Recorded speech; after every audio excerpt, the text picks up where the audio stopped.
नीतीश कुमार तो हमारे अच्छे मुख्यमंत्री हैं और हमको नहीं लगता है इनके जैसा कोई मुख्यमंत्री बिहार में कर्पूरी ठाकुर के बाद हुआ है। लेकिन समय समय पर हम लोगों को मतलब दिल पे गहरा आघात लग जाता है कि जिससे लड़ाई रही है उसी के पक्ष में ही चले जाते हैं, कभी फिर हमारे पक्ष में आ जाते हैं। तो थोड़ा सा नीतीश बाबू से यही कहना है कि हम लोग का भी मतलब मान सम्मान का ख्याल रखिए और जहां हैं एक बार निर्णय ले लिए तो उस पे ही अमल कीजिए ताकि बिहार का विकास हो सके। क्योंकि इधर उधर करने में आपको भी काम करने में नहीं बनता है और हम लोगों को भी समाज में बोलने में दिक्कत होती है कि हमारे यहाँ 10 साल से सांसद हैं पाटलिपुत्रा के राम कृपाल यादव जी। नेता तो बहुत अच्छे हैं, इसमें कोई शक नहीं, इसीलिए वो जीतते हैं। लेकिन 10 साल में उनका मेरा मतलब यही कहना है कि आखिर वो 10 साल में पाटलिपुत्र में किए क्या। यही कहना है कि 10 साल में उनका मतलब कुछ नहीं रहा है और हम लोग कहीं उनका विकास कार्यों को देखते हैं तो नजर नहीं आता है। लेकिन केंद्र सरकार ढिंढोरा पीटती है कि गारंटी है विकास। कर्मी के नाते क्या संदेश देना चाहते हैं चुनाव को? चुनाव में आप सूझबूझ से मतदान कीजिए, जो आपके लिए विकास का कार्य कर रहा है उसके पक्ष में मतदान कीजिए। देख रहे हिंदुस्तान परिवर्तन न्यूज। अभी मैं चुनावी माहौल में पहुंचा हुआ हूं और पूरा गांव में दो ग्रामीणों से बातचीत करने के लिए, एक रंगकर्मी है, एक सामाजिक कार्यकर्ता भी हैं। पूरे समाज के हर समस्याओं के लिए जूझते भी रहते हैं और ऐसे रंगकर्मी से मैं भी बात कर रहा हूं जो शुरू से नाटक के माध्यम से समाज की बुराइयों को दिखाने का काम किए हैं। तो चलिए भाई, पहले आपका हिंदुस्तान परिवर्तन न्यूज में स्वागत है। स्वागत है सर, नमस्कार। आप अपना परिचय दीजिए। मैं राजीव कुमार, घर अमरपुरा हुआ, वार्ड नंबर 12 का रहने वाला हूँ और मैं शुरू से ही एक्टिंग क्षेत्र में पूरे नौबतपुर, पटना जिला, पालीगंज, जहानाबाद, अरवल मतलब पूरे बिहार में हमारा नाटक के माध्यम से कार्यक्रम हुआ है। तो आप लेडीज का भी रोल किए हैं? जी जी, शुरू में हम जब कम उम्र था तो लोग जो डायरेक्टर बोलते थे उसी के अनुसार हम काम करते थे और ज्यादातर हम लड़की का ही रोल निभाया करते थे। आपका बुढ़िया का एक रोल बहुत अच्छा लगा था, जनसंख्या विस्फोट हो, बांधो वादी बांधो दाम, नहीं तो होगा नींद हराम। जनसंख्या बढ़ेगा, आपको समस्याएं बढ़ेगी और आपका नींद हराम होगा। इस पर आप क्या कहना चाहते हैं? आपके नाटक बहुत अच्छा लगा था। जी हाँ, वो बहुत पहले रिप्रोडक्टिव हेल्थ पे कार्यक्रम हुआ था प्रजनन स्वास्थ्य के द्वारा, मतलब प्रगति ग्रामीण विकास समिति के द्वारा, उसी से हम लोग का टीम था और पूरे बिहार में इस नाटक को बहुत पसंद किया गया था, जिसमें मैं बूढ़ी का रोल किया था और हमारे इर्द गिर्द गांव के ही सारे कलाकार थे इसमें, मतलब लोकल कलाकार थे और बहुत अच्छा समा हम लोग बांधे थे और बहुत अच्छा इफेक्ट अपने एरिया में भी और पूरे बिहार में भी इसका देखने को मिला। जनसंख्या कंट्रोल का बीबी रखो टिप टॉप 1 2 के बाद फुल स्टॉप। जी जी, तो जनसंख्या के पर आपने देखा, फिर आपने नारी शोषण पर भी आपका नाटक बच्चियों पर ज्यादा आया, उस पर आप क्या कहना चाह रहे हैं? क्योंकि हम लोग शुरू से ही समाज के प्रति जागरूक रहे हैं और समाज में क्या क्या होते रहा है उस पे हम लोग कुठाराघात करते हैं और जिस पे प्रत्यक्ष या अप्रत्यक्ष रूप से वार करना चाहिए हम लोग नाटक के माध्यम से उस पे वार करते हैं और नारी उत्थान कैसे हो उसी पे हमारा कार्यक्रम होते रहता है। तो एक रंगकर्मी होने के नाते आप सीखे कहाँ से, किस तरह से कैसे बोलना, कैसे आपको क्या शुरुआत बचपन में ही नाटक उटक किए थे? सबसे पहले तो कहा गया है कि घर से ही आदमी सारा कुछ सीखता है और हमारा बैकग्राउंड, मेरे गार्जियन, मेरे फादर, अंकल सारे कुमार प्रतिभा प्रतिष्ठान जो हमारा पूरा का संस्था है, बहुत पुराना संस्था है, उसी में उन्हीं लोग को देख के अपने घर में ही, और सबसे बड़ा हमको एक्टिंग में लाने का श्रेय हमारे अंकल रमेश ठाकुर का रहा, जो हमको बचपन से प्रेरित किए और हम एक्टिंग में बहुत ज्यादा तो नहीं लेकिन उनका नाम आगे बढ़ाए। कालिदास रंगालय में भी हमेशा आपका नाटक हुआ? हाँ जी बिल्कुल, जब मैं प्रगति ग्रामीण में था तो कालिदास रंगालय, फिर प्रेमचंद रंगशाला और कृष्ण मेमोरियल हॉल, सारे बड़े बड़े हॉल में हमारा कार्यक्रम हुआ है। इधर मैं कुछ अपने पारिवारिक बैकग्राउंड के चलते थोड़ा सा बैक हुआ हूँ, लेकिन जब भी मौका मिलता है मैं उससे जुड़ाव रखता हूँ और अपना प्रदर्शन करता हूँ। चुनावी मोहल्ला, आपके चुनावी समय तो आपके समय में बहुत आया, अभी भी आ रहा है, अभी लोकसभा चुनाव हुआ है, उस समय रंगकर्मी लोग क्या क्या रोल होता है? देखिए, रंगकर्मी का रोल यही होता है कि सामाजिक मुद्दों को समाज के प्रति जागरूक करना और समाज में क्या कुरीतियां हैं उसको जागृत करना है। और चुनाव के प्रति तो कहा गया है कि रंगकर्मी किसी का नहीं होता है। जो उसको मुद्दा अच्छा लगता है उसके बारे में बोलता है, जो खराब लगता है उसके बारे में बोलता है। किसी पार्टी पॉलिटिक्स से उसका लेना देना नहीं होता है। सामाजिक जो भी कार्यक्रम के माध्यम से जमीनी जो समस्या होती है, समस्या है उसको उठाने का काम कलाकार लोग करते हैं और हम उससे परे नहीं हैं। तो इस समय जो लोकसभा का चुनाव आ गया है, तो रंगकर्मी का जो नेता लोग 5 साल आते हैं, 5 साल में एक बार आते हैं, चुनाव के समय में ही बरसाती मेढक की तरह नजर आते हैं। सब उजला उजला कुर्ता पहन कर लगते हैं कि सब नेता हो गए, समाज सुधारक के हुए हैं। नेतृत्व करने वाला ताकत नेता को कहा जाता है। जी बिल्कुल। चुनाव के समय में तो कहा गया है कि जब उनका समय आता है तो हमारे दरवाजे पे तो आते ही हैं। और जो भी नेता नजर नहीं आते हैं सारे नेता चुनाव के समय में नजर आने लगते हैं। तो अच्छा है, जो भी समय आता है तो जब जनता का समय है तो जनता को उनके पास जाना चाहिए, और जब उनका समय आया तो हमारे पास आ रहे हैं। अच्छा है, चुनाव तो होना ही चाहिए और 5 साल में एक बार मौका मिलता है। और हम सबसे यही अपील करेंगे कि आने वाले समय में हमारे यहाँ 1 जून को चुनाव है।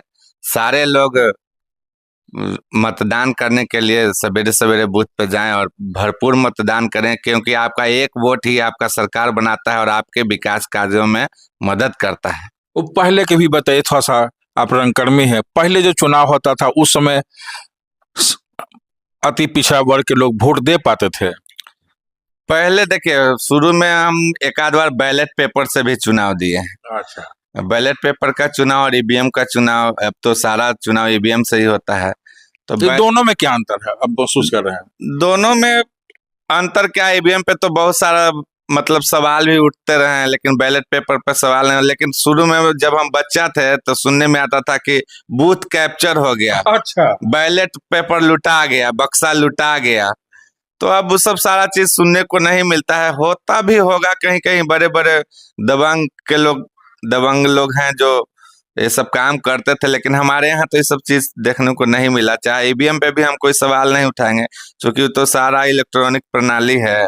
तो चुनाव जब टीएन सेशन आए तो उसी समय से हमको लगता है अति पिछड़ा वर्ग के, महादलित वर्ग के लोगों को वोट देने का अधिकार मिला, जब करिया और निया वाला जब पुलिस आया तब। इस पर आप क्या कहना चाह रहे हैं? जी जी बिल्कुल, प्रशासन होती है तो जो दबे कुचले लोग हैं वो बेधड़क जाके वोटिंग करते हैं।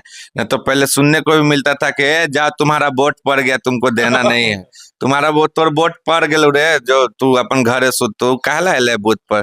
तो लोग डरे सहमे रहते थे। लेकिन जैसे जैसे प्रशासन की व्यवस्था हमारा सरकार किया, मतलब जो चुनाव आयोग होता है, तो बहुत ज्यादा अच्छा हुआ। और नीतीश कुमार तो हमारे अच्छे मुख्यमंत्री हैं और हमको नहीं लगता है इनके जैसा कोई मुख्यमंत्री बिहार में कर्पूरी ठाकुर के बाद हुआ है। लेकिन थोड़ा सा अफसोस यही लगता है कि हमारा पूरा समाज मतलब जिनके खिलाफ ही लड़ते रहे हैं उनके चलते इनके पक्ष में आया।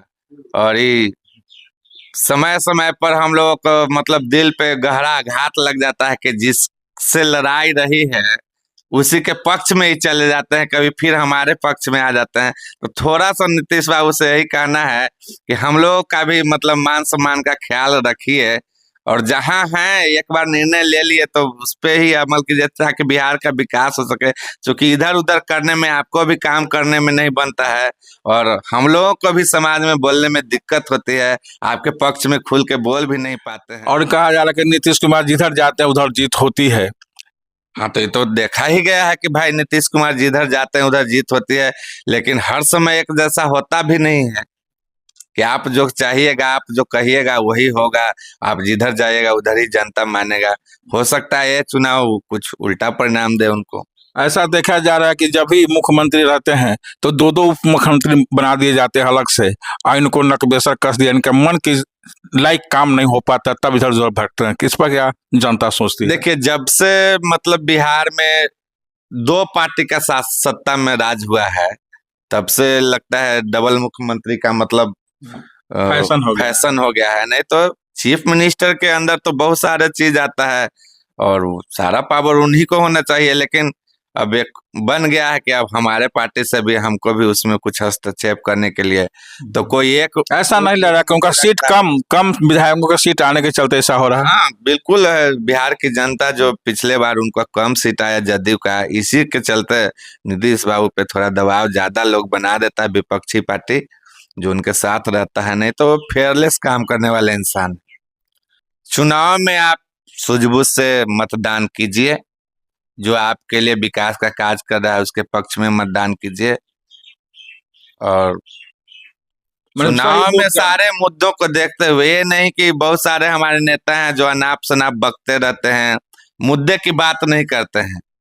नीतीश कुमार कुछ ऐसे नेता हैं, तेजस्वी ऐसे नेता हैं, लालू प्रसाद ऐसे नेता हैं जो कुछ मुद्दे की बात करते हैं। तो मुद्दे पे राजनीति होनी चाहिए, ना कि धर्म पे राजनीति होती है। हमारा भारत देश धर्मनिरपेक्ष देश है। हाँ, और संविधान ने सारे धर्मों को, सारे जाति समुदाय के लोगों को एक साथ लेके चलने वाला देश है। पूरे विश्व में भारत का डंका बजता है कि भारत जैसा देश कोई नहीं है। जो विदेशी यहाँ आते हैं लगता है यहीं के होने का मन बना लेते हैं और यहीं समाज आते हैं कि ऐसा भारत देश हम नहीं देखे हैं। और जब यहाँ इस देश में हिंदू मुस्लिम सिख ईसाई पर बात होती है तो थोड़ा बहुत ज्यादा हम लोगों को महसूस होता है, चूंकि रंगकर्मी तो भाई दिल से जुड़ा होता है ना, उसका सभी लोगों से जुड़ा होता है। हम लोग किसी के पक्ष में, रंगकर्मी किसी जाति धर्म का नहीं पैदा होता है, धर्म से हम ईश्वरीय देन है, कला ईश्वरीय देन है जो गॉड गिफ्टेड है हम लोग। और वही हम लोग प्रयास करते हैं कि समाज में जाएं कि सब लोग एक साथ मिल के रहिए, कोई भेदभाव ना हो। बस यही आशा करेंगे कि सभी लोग अच्छे से मतदान कीजिए और अच्छी सरकार बनाने का। और एक सामाजिक कार्यकर्ता से मिलाता हूँ।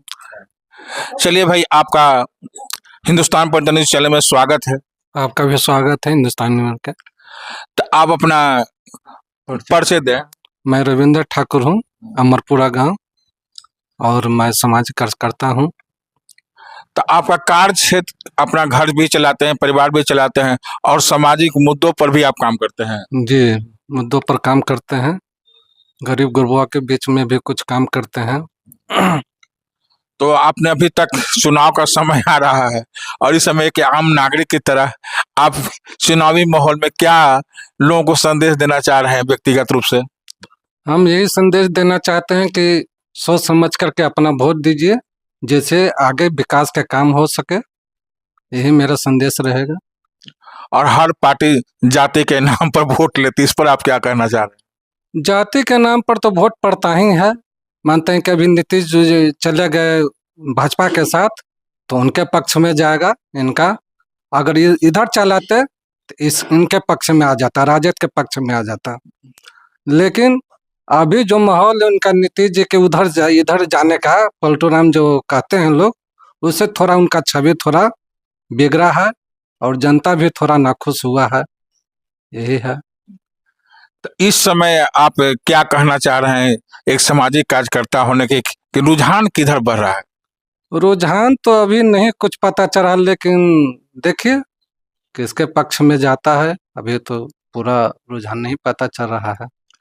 अभी आप रंगकर्मी के नाते आज कर्पूरी ठाकुर जी को जो भारत रत्न का पुरस्कार मिला है, इस पर आपका क्या रहना है? वोट लेने के लिए दिया गया है कि सही समय पर उनको मिला है? देखिए, इसको मैं राजनीतिक रूप से नहीं लूंगा, क्योंकि कर्पूरी ठाकुर जो बिहार के लिए और अति पिछड़ा और पिछड़ी जाति के लिए जो करके गए, उसी पे जितने सारे मुख्यमंत्री आ रहे हैं उन्हीं के जो किया पद चिन्हों पर चल रहा है, पद चिन्हों पे चल रहे हैं। और सबसे ज्यादा नीतीश बाबू उस पे चलने वाले मुख्यमंत्री रहे, और उनको इस समय भारत रत्न देना तो कहेगा ही लोग कि चुनावी मुद्दा, चुनावी फायदा लेने के लिए लोग किया है, लेकिन वो सही में उसके हकदार थे और उनको मिलना ही चाहिए। आज भ्रष्टाचार अति चरम सीमा पर पहुंचा हुआ है।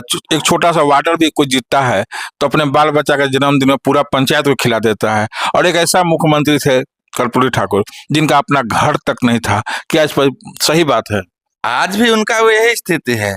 भारत रत्न मिल गया वो अलग चीज है, लेकिन आज भी हम तो उनके गांव या घर पे नहीं गए हैं, लेकिन सुनने को मिलता है कि आज भी उनके यहाँ का स्थिति वही है। लगता ही नहीं है कि पूर्व मुख्यमंत्री के परिवार के लोग हैं।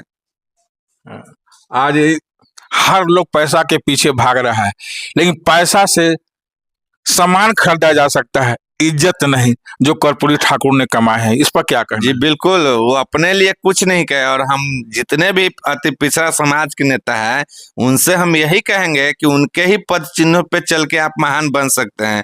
उनके पास क्या था? कुछ नहीं था, फिर भी बिहार के मुख्यमंत्री बने। जनता का उनका प्यार था, 2 बार मुख्यमंत्री बने। और उनको जबरदस्ती मतलब कहा गया कि जब हम लोग के समाज के लिए पिछड़े दबे कुचले जितने भी मतलब जो 80-20 का नारा दिया गया है, 80%, 100 में 90 शोषित है, 90 भाग हमारा है, उस सारे लोगों के लिए उन्होंने काम किया, किसी एक वर्ग के लिए उन्होंने काम नहीं किया है। कि हमारे यहाँ 10 साल से सांसद हैं पाटलिपुत्रा के रामकृपाल यादव जी। नेता तो बहुत अच्छे हैं, इसमें हाँ। कोई शक नहीं, इसीलिए वो जीतते हैं। लेकिन 10 साल में उनका मेरा मतलब यही कहना है कि आखिर वो 10 साल में पाटलिपुत्र में किए क्या है। यही कहना है कि 10 साल में उनका मतलब कुछ नहीं रहा है, और हम लोग कहीं उनका विकास कार्यों को देखते हैं तो नजर नहीं आता है। लेकिन केंद्र सरकार ढिंढोरा पीटती है कि गारंटी है, विकास की गारंटी है। तो इस पे तो हमारे यहाँ निसरपुरा लॉक बाजार में पुल है, कई एक बार हुआ कि फलने मंत्री आए हैं, पुल अब जीर्णोद्वार होगा। आए दिन चाहे लगन का टाइम हो, वहां पे जब जाइएगा 2 गाड़ी इधर से उधर आएगा और मतलब वहां पे जाम लग जाता है। और जाम ऐसा लगता है कि अगर एम्बुलेंस में कोई मरीज आते रहे, जाते पटना जाना हो हो सकता है कोई पुल के पास ही आकर उसका दम छूट जाए और अस्पताल पहुंच भी नहीं जाए। तो कम से कम अगर इस बार जो भी हमारे सांसद प्रतिनिधि आते हैं जीत के, तो उनसे मैं यही कहना चाहूंगा कि लखपत जो पुल है, सरारी में जो पुल है, एम्स के पास जो अच्छा, गंदगी फैला हुआ रहता है, ये सब हमारा मतलब पाटलिपुत्रा के लिए बहुत खराब संदेश देता है।